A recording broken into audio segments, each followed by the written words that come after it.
Climate change is a reality and is one of the most fundamental challenges to face humanity.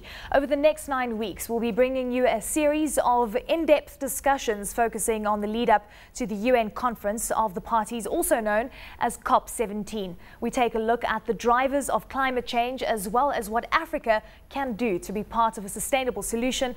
Hello and welcome to this very first episode of Climate Change Perspectives. I'm Eleni, Giokos, and joining me on the desk, my guest host, Daniel Kinnear, Senior Executive Associate at Africa Strategy Group. And our guest this evening is the South African Minister for International Relations and Cooperation, as well as the incoming President of COP17, Ms. Maite Nkoana-Mashabane. Thank you very much for joining us on this program. Much appreciated. Minister, let's start off with you.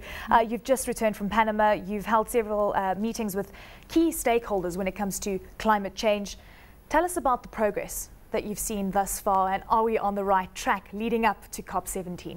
South Africa will be hosting COP17, COP7 of the United Nations UNFCCC from the 28th of November to the 9th of December.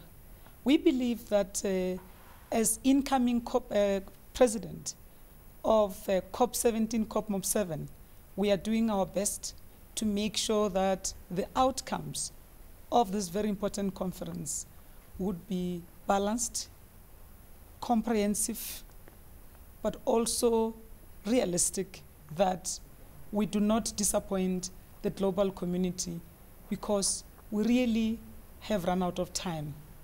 We will work with other party members to make sure that we do not disappoint the UNFCCC, but also to make sure that with a good outcome, we keep the integrity of multilateralism through the hosting of a successful COP17, COP7 conference in South Africa, Durban. But there were very high expectations prior to Cancun. I know how there's been reports on how hard the process was, a number of countries holding out. But I think at the end of the conference, there's a round of applause.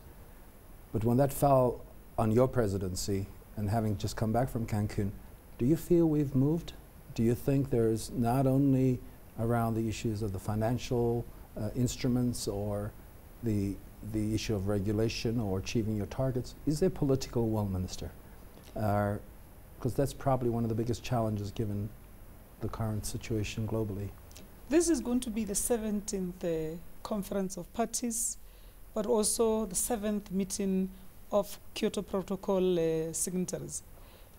What had happened in Copenhagen in COP15 or during COP15 was what almost collapsed the UNFCCC processes, which would have failed multilateralism, and the real losers would have been developing countries.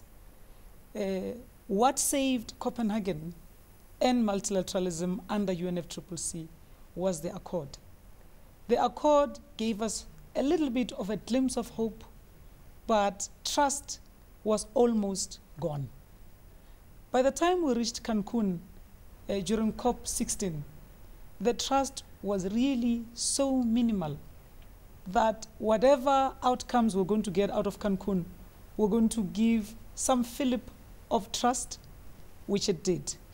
We moved with the accord, and the highlights of the accord from Copenhagen was really about the commitment to form the Transitional Committee on Fast Start Finance, where developed countries committed to contributing $30 billion in the interim between 2009 and 2012 for developing countries, largely focusing on supporting these developing countries on adaptation or adaptation programs.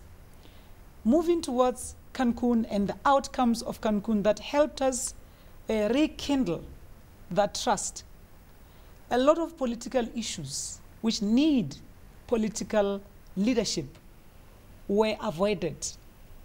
One old lady said to me, it was like a loving mother seeing her newborn baby in an incubator and thinking, I'm going to do my best to make sure that I save this baby. So it's like we took this baby of ours under the UNFCCC or the convention from Copenhagen with the hope of resuscitating him or her in Cancun. And indeed, some level of trust gave us hope that we're going to keep this baby alive for the sake of humanity, so that we can work together for mitigation and adaptation against the negative impacts of climate change. Outcomes of Cancun, which many countries prefer to rather call them outcomes rather than agreements, because there was still work that needed to be done on that. Said from Copenhagen, as you move to Cancun, make sure that you move up use the TC, form a committee, make sure that the committee moves toward forming a standing committee, which will bring a permanent structure of the a global climate finance. But do we get that, Minister? Yes, our Minister for Planning, Minister Trevor Manuel, Minister of Finance of Mexico, Deputy Minister of Finance of Norway, together with 42 odd people, are now have now been hard at work, and Minister Manuel will in the coming week be hosting this committee, so that they are working and they're very hard at work, and they are very hopeful that we will be able to establish this this committee. And then if we have the standing committee for future global climate finance, green climate finance, we will then be able to use that to galvanize more resources between 2012 largely to 2020.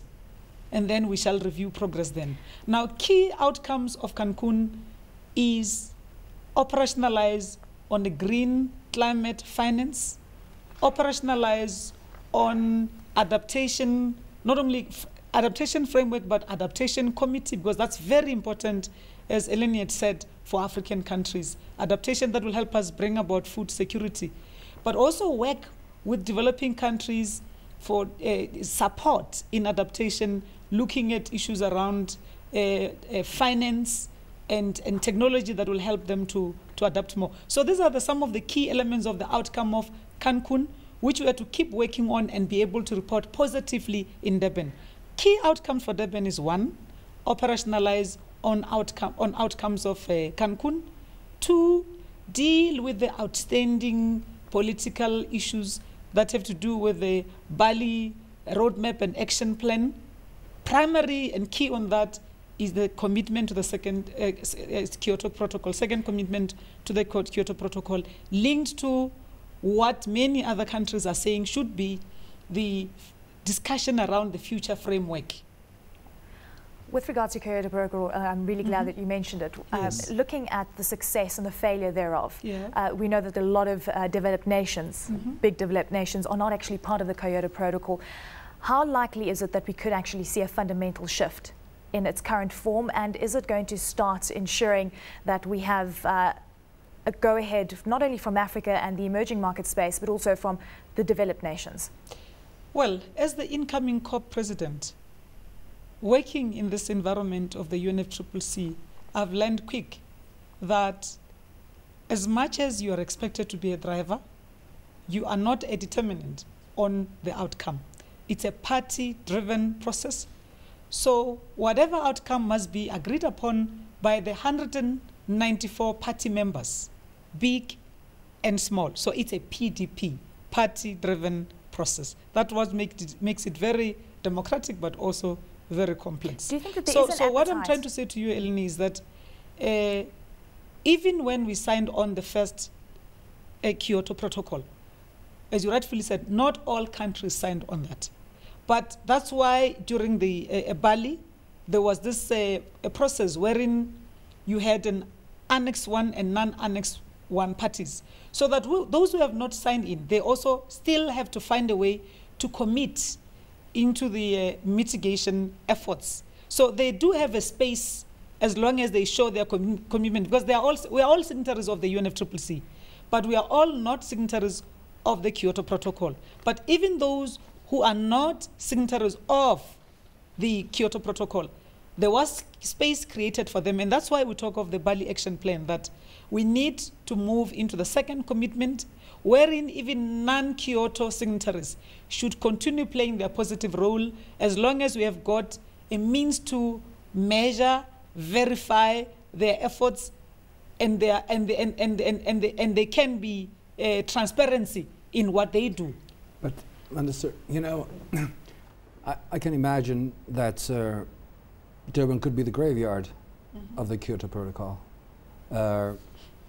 If nations of the world are not sensitive to the call and subsequent to the drafting that has been going on, because what reports come out of, say, the Panama meeting, of meetings between the European Union, the G17, and the Africa Group to try and find this consensus so that we get the requisite extension, that 5-year life cycle extended of the Kyoto Protocol.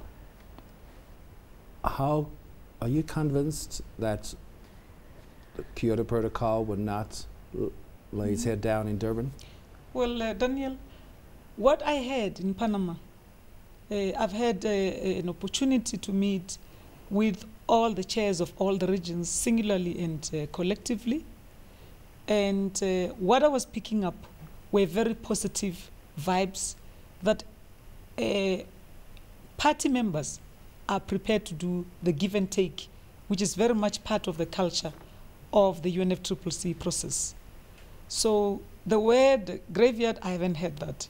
I had a determination to keep talking. And we believe that that which we were promised in Panama, that regions will start putting thoughts to paper and start drafting text, because text doesn't have to come from the incoming president, but from party members.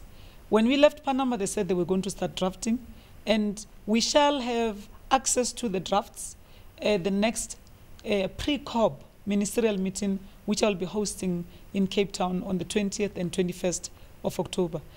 In the UNFCCC process, negotiations go on and on and on, and we have draft text that we take to the COP conference from the 28th of November. So it's never done until it's done. But we also believe that what we've been picking up, because that's what I've been hearing, is that there's a very, very strong commitment that indeed leadership must come to the show.